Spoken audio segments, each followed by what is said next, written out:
Hi friends, இன்றைக்கி நம்மளோட lunch box மெனுவில் கத்திரிக்காய் சாதம் எப்படி செய்யறதுன்னு தான் பார்க்க போகிறோம். அதுக்கு ஃபஸ்ட்டு நம்ம கத்திரிக்காய் சாதம் செய்யறதுக்கான பொடி ரெடி பண்ணிட்டு வந்துடலாம். ஃபஸ்ட்டு கடாயை வச்சுட்டு அதில் காஞ்ச மிளகா வறுத்து எடுத்துக்கலாம். லைட்டாக சூடேறினா போதும். பாருங்கள், இந்த அளவுக்கு சூடானா போதும். இதை எடுத்துடலாம். இப்போது இது கூடவே பட்டை, லவங்கம், அப்புறம் ஏலக்காய் 2 சேர்த்துக்கலாம்.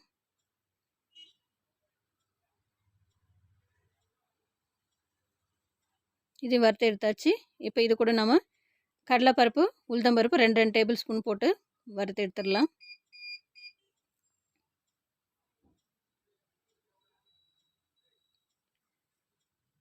இதையும் லைட்டாக கலர் மாறுற அளவுக்கு வறுத்து எடுத்துடலாம்.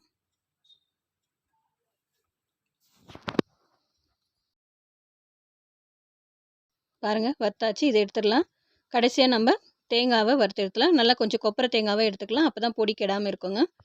இதை ஒரு நிமிஷம் சூடு பண்ணி எடுத்துடலாம். இது நம்ம இப்போது வறுத்து எடுத்த எல்லாத்தையுமே பொடி பண்ணி எடுத்துக்கலாங்க. அடுத்து நம்ம தாளிக்கிறதுக்கு பேன் வச்சுட்டு அதில் 3 டேபிள் ஸ்பூன் எண்ணெய் போட்டிருக்கேன். எண்ணெய் சூடானதுமே கடுகு 1 ஸ்பூன், சீரகம் 1 ஸ்பூன் சேர்த்துக்கலாம். இது கூடவே கடலைப்பருப்பு, உளுத்தம்பருப்பு கொஞ்சம் சேர்த்துக்கலாம்.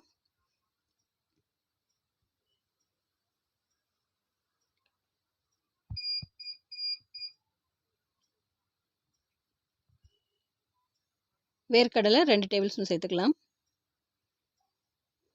இது பார்த்திங்கன்னா கடுகுலாம் பொரிஞ்சு வருது. இப்போ நம்ம இது கூட கட் பண்ணி வச்சுருக்க வெங்காயத்தை சேர்த்துக்கலாம். வெங்காயம் 2 பச்சை மிளகா, அப்புறம் கருவேப்பிலை சேர்த்துருக்கேன்.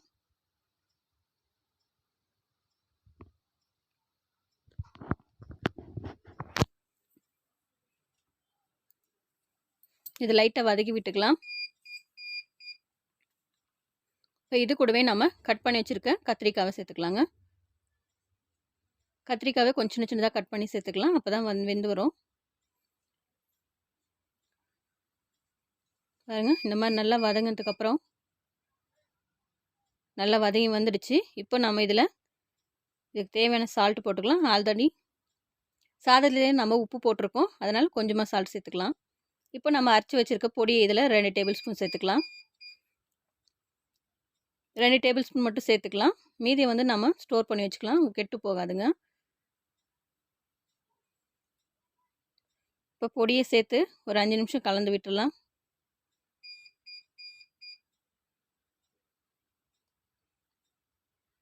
பாருங்க, இந்த மாதிரி நல்லா கலந்து வந்ததுக்கப்புறம்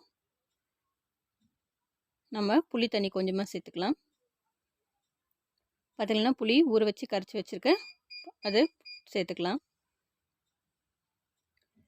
இப்போ நம்மளோட புளி தண்ணியும் கொஞ்சம் கொதித்து வரணும், கத்திரிக்காயும் வெந்து வரணும். அதனால் ஒரு 5 நிமிஷம் மூடி விட்டுடலாம்.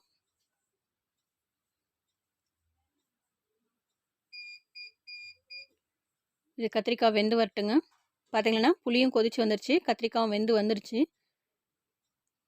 இப்போ இது கூட நம்ம வேக வச்சு வடிச்சிருக்கோம் இல்லையா, வடித்து வச்சுருக்க சாதத்தை சேர்த்துக்கலாம். சாதத்தை சேர்த்து நல்லா கலந்து விட்டுடலாம். பாருங்கள், இந்த அளவுக்கு நல்லா கலந்ததுக்கப்புறம் நம்மளோட கொத்தமல்லி தழையை கட் பண்ணி சேர்த்துக்கலாம்.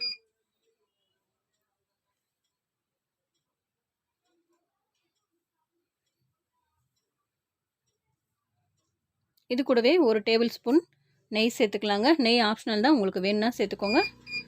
நெய் போடும்போது டேஸ்ட் நல்லாயிருக்கும்.